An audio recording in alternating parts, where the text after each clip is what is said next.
എല്ലാവർക്കും നമസ്കാരം. മഹരജ്യോതി YouTube channel കാണുന്ന എല്ലാവർക്കും സ്വാഗതം. നമ്മൾ ഇന്ന് കാണാൻ പോകുന്ന വീഡിയോ എന്തെന്ന് വെച്ചാൽ മഹാമൃത്യുഞ്ജയ മന്ത്ര മഹാത്മ്യം ആണ്. മരണത്തെ വെன்ற മാർക്കണ്ഡേയ മഹർഷിയുടെ കഥയാണ് നമ്മൾ ഇന്ന് കാണാൻ പോകുന്നത്. മൃഗണ്ഡ മഹർഷി എന്ന് പറഞ്ഞ ഒരു മഹർഷി ഉണ്ടായിരുന്നു. അവരുടെ ഭാര്യ മരുതവതി. ഇവർ രണ്ടുപേരും ശിവഭക്തர்களാണ്. ഇവർ നാട് മൊത്തം ശിവനെ കുറിച്ച് പാട്ടുപാടി അവരുടെ മഹിമയെക്കുറിച്ച് പറഞ്ഞു നടക്കുന്ന ഒരു ദമ്പതികളാണ് ഇവർ രണ്ടുപേരും, മൃഗണ്ഡ മഹർഷിയും ഭാര്യ മരുതവതിയും. അപ്പോൾ ഇവർക്ക് കുറേ നാളായിട്ട് കൊച്ചുങ്ങളൊന്നും ഇല്ലായിരുന്നു. ആ സമയം ഇവർ ശിവനെ കുറിച്ച് പ്രാർത്ഥിക്കുന്ന വ്രതമൊക്കെ ഇരിക്കുന്ന സമയം എന്താണ് ഈ ശിവനെ കുറിച്ച് ഒത്തിരി പുകഴ്ത്തിയൊക്കെ പാടുന്നത് അല്ലേ. ദൈവങ്ങളെ കുറിച്ച് നമ്മൾ അവരുടെ നാമങ്ങളൊക്കെ പാടി പുകഴ്ത്തി പാടുമ്പോൾ ദൈവത്തിൻ്റെ അനുഗ്രഹം നമുക്ക് കിട്ടും. അതുപോലെ തന്നെ ഇവർ ശിവനെ കുറിച്ച് ഭയങ്കര പുകഴ്ത്തി പാടി അവരുടെ നാമങ്ങളൊക്കെ ചൊല്ലി വ്രതമൊക്കെ പിടിക്കുന്ന സമയം ശിവൻ വരുന്നു. ശിവൻ അവരുടെ മുമ്പ് പ്രത്യക്ഷപ്പെട്ട് നിങ്ങൾക്ക് എന്ത് വേണമെന്ന് ചോദിക്കും. അപ്പോൾ പറയും മൃഗണ്ഡ മഹർഷി, ഭഗവാനെ ഞങ്ങൾക്ക് കൊച്ചുങ്ങളില്ല, അതുകൊണ്ട് എനിക്ക് ഒരു കൊച്ചിനെ തരണേ എന്ന് പറയും. അപ്പം ഭഗവാൻ ശിവൻ പറയും എന്തെന്ന് വെച്ചാൽ, ഞാൻ ശരി നിങ്ങൾക്ക് ഞാൻ കൊച്ചിനെ തരാം, പക്ഷെ ഒരു നിബന്ധന ഉണ്ട്. എന്ത്? 16 വയസ്സ് വരെ ജീവിക്കുന്ന അതിബുദ്ധിശാലിയാണ് ഉത്തമ കൊച്ചു വേണോ, അല്ലെങ്കിൽ 100 വയസ്സ് വരെ ജീവിച്ച് നീചനും ബുദ്ധിയില്ലാത്ത പിള്ളേർ നീചനായിട്ടും ബുദ്ധിയില്ലാത്ത പിള്ളേർ വേണോ, മൂടനായിട്ടുള്ള കൊച്ചു വേണോ എന്ന് ശിവൻ ചോദിക്കും. അപ്പം ഈ മൃഗണ്ഡ മഹർഷി പറയും, ഞങ്ങൾക്ക് 16 വയസ്സ് വരെ ജീവിക്കുന്ന ഉത്തമനായിട്ടുള്ള കൊച്ചു ഞങ്ങൾക്ക് മതി എന്ന് മൃഗണ്ഡ മഹർഷി പറയും. അപ്പോൾ ശിവഭഗവാൻ നിങ്ങൾ പറഞ്ഞ കണക്കെ തന്നെ 16 വയസ്സുള്ള നല്ല ഒരു ആൺകുട്ടി ജനിക്കട്ടെ എന്ന് പറഞ്ഞ് അവർക്ക് അനുഗ്രഹം ചെയ്യും. മരുതവതി പിന്നെ ഒരു 10 മാസം കഴിഞ്ഞ് നല്ല ഒരു അഴകാണ് ഒരു ആൺകൊച്ചിനെ പെറ്റെടുക്കുന്നത്. ആ ആൺകൊച്ചിന് അവർ മാർക്കണ്ഡേയന് പേര് വയ്ക്കുന്നത്. ഈ മാർക്കണ്ഡേയൻ വേദങ്ങളും പുരാണങ്ങളും ഇതിഹാസങ്ങളും എല്ലാം പഠിച്ച് ഭയങ്കര ബുദ്ധിയുള്ള കൊച്ചായിട്ടും നല്ല കൊച്ചായിട്ടും മിടുക്കനായിട്ട് ഇരിക്കുക ഈ മാർക്കണ്ഡേയൻ. നമ്മളുടെ പിള്ളേർക്കൊക്കെ ഓരോരോ ബർത്ത്ഡേ വരുമ്പോൾ നമുക്ക് ഭയങ്കര സന്തോഷം അല്ലേ. ആ കൊച്ചുക്ക് 1 വയസ്സായി, 2 വയസ്സായി, 3 വയസ്സായി വളർന്നു വരുന്ന കാണുമ്പോൾ നമുക്ക് ഭയങ്കര സന്തോഷം. അപ്പോൾ മാർക്കണ്ഡേയനക്ക് ഓരോരോ വയസ്സ് വരുമ്പോൾ ഈ അച്ഛനും അമ്മയ്ക്കും ഭയങ്കര വിഷമവും കരച്ചിലും ആയിരിക്കും. ഇത് കണ്ടുകൊണ്ടിരുന്ന മാർക്കണ്ഡേയൻ പോയി ചോദിക്കും, അമ്മ അച്ഛൻ എപ്പോഴും നിങ്ങൾ വിഷമിച്ച് ദുഃഖിച്ച് കരഞ്ഞുകൊണ്ടേ ഇരിക്കുന്നത്, എന്താ പ്രശ്നം എൻ്റെ അടുത്ത് എന്നൊക്കെ പറയുമ്പോൾ ഇവർ പറയും, ഞങ്ങൾ ഒത്തിരി നാൾ കൊച്ചില്ലായിരുന്നു, അതുകൊണ്ട് ഞങ്ങൾ ശിവഭഗവാനെ പ്രാർത്ഥിച്ച് വ്രതം നോറ്റ് നിന്നെ ഞങ്ങൾക്ക് തന്നു. അപ്പോൾ ഒരു നിബന്ധന വെച്ചു, 16 വയസ്സുള്ള കൊച്ചു വേണോ, നല്ല ഉത്തമനായിട്ടുള്ള കൊച്ചു വേണോ, അല്ലെങ്കിൽ 100 വയസ്സ് വരെ ജീവിച്ചിരിക്കുന്ന ബുദ്ധിയില്ലാത്ത മൂടനായിട്ടുള്ള കൊച്ചു വേണോ എന്ന് ഭഗവാൻ ചോദിച്ചു. അപ്പം ഞങ്ങൾ പറഞ്ഞ് 16 വയസ്സുള്ള കൊച്ചു മതിയെന്ന് പറഞ്ഞു. അങ്ങനെ നിന്നെ ഞങ്ങൾക്ക് തന്നു, നീ നല്ല ഉത്തമനായിട്ടുള്ള ഒരു കൊച്ചായിട്ട് മിടുക്കനായിട്ട് ഇരിക്കുക, പക്ഷെ നിന്റെ 16 വയസ്സാകുമ്പോൾ നീ മരിച്ചു പോവും, അതിൻ്റെ വിഷമമാണ്. അപ്പോൾ പറയും മാർക്കണ്ഡേയൻ, അയ്യോ ഇത്രയേ ഉള്ളേ അമ്മ, ഇത്രയേ ഉള്ളൂ, ഞാൻ ഇതൊക്കെ എന്തിനാ വിഷമിക്കുന്നേ, ഞാൻ പോയിട്ട് ഞാൻ ഭഗവാനെ പ്രാർത്ഥിക്കാം എന്നൊക്കെ പറഞ്ഞിട്ട് ഭയങ്കര ഈസി ആയിട്ട് എടുത്ത് മാർക്കണ്ഡേയൻ എന്ത് ചെയ്യുന്നു, എപ്പോഴും ശിവഭഗവാനെ പ്രാർത്ഥിച്ചുകൊണ്ടേയിരിക്കുന്നു.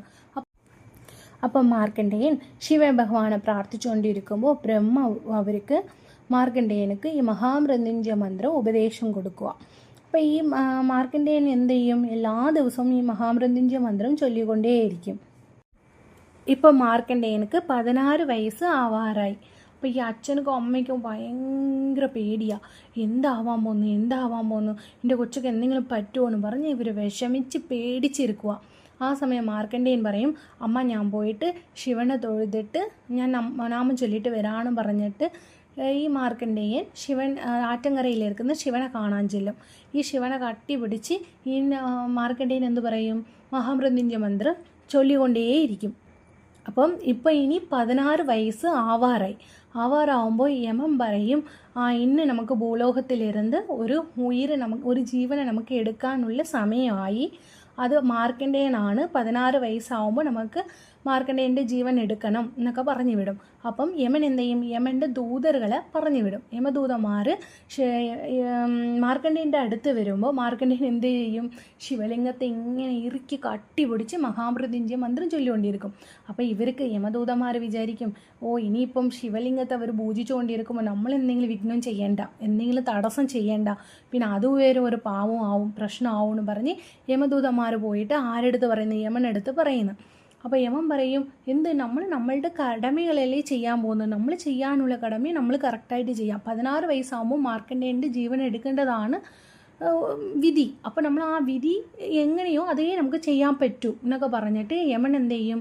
നേരെ ഭൂലോകത്തേക്ക് വരും. വന്നിട്ട് മാർക്കണ്ഡേയൻ ശിവലിംഗത്തെ ഇങ്ങനെ ഇറുക്കി പിടിച്ച് മഹാമൃത്യുഞ്ജയ മന്ത്രം ചൊല്ലിക്കൊണ്ടേയിരിക്കുക.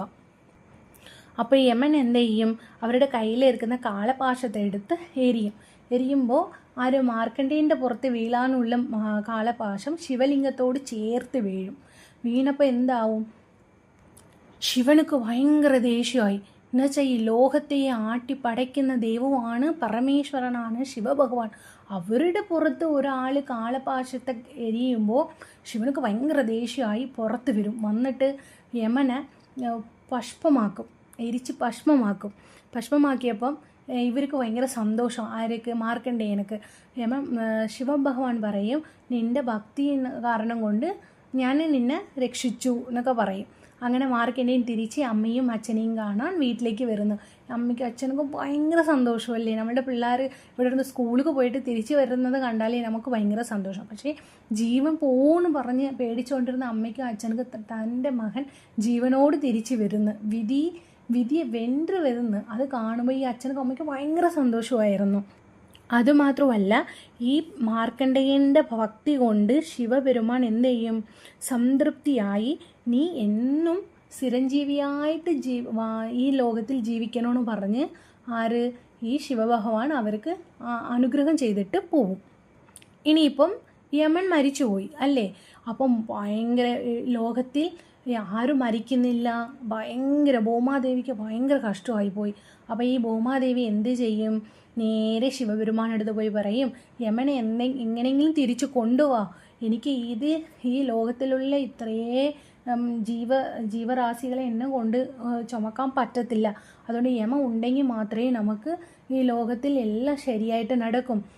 പിറപ്പെണ്ണും ഒന്നും ഉണ്ടെങ്കിൽ ഇറപ്പെണ്ണും ഒന്നും ഉണ്ട്. അതായത് നമ്മൾ ജനിക്കുവാണെങ്കിൽ നമുക്ക് മരിപ്പും ഒരു ദിവസം എന്തായാലും കാണും. അതുകൊണ്ട് എങ്ങനെയെങ്കിലും നിങ്ങൾക്ക് യമനെ തിരിച്ചു കൊണ്ടുവരണേന്ന് പറഞ്ഞ് ഭൂമാദേവി ശിവപെരുമാനടുത്ത് പ്രാർത്ഥിക്കും.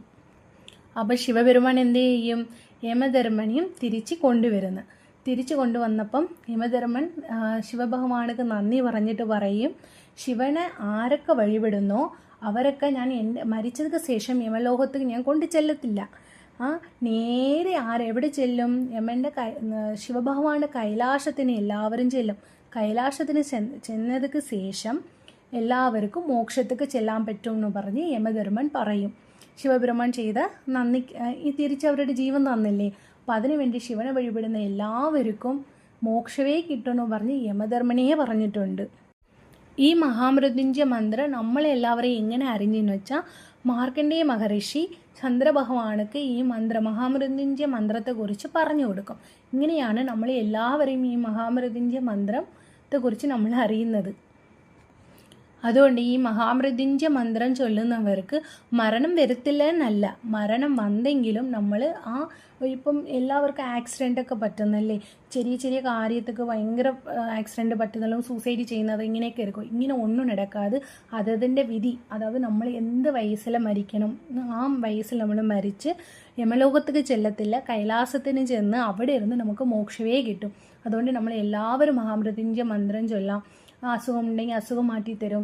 എല്ലാ കാര്യങ്ങളിലും മഹാമൃത്യുഞ്ജയ മന്ത്രം നമുക്ക് ചൊല്ലാൻ പറ്റും. ഇതുപോലെ നല്ല നല്ല വീഡിയോസ് കാണണമെങ്കിൽ പ്ലീസ് സബ്സ്ക്രൈബ് മൈ ചാനൽ. നന്ദി, നമസ്കാരം.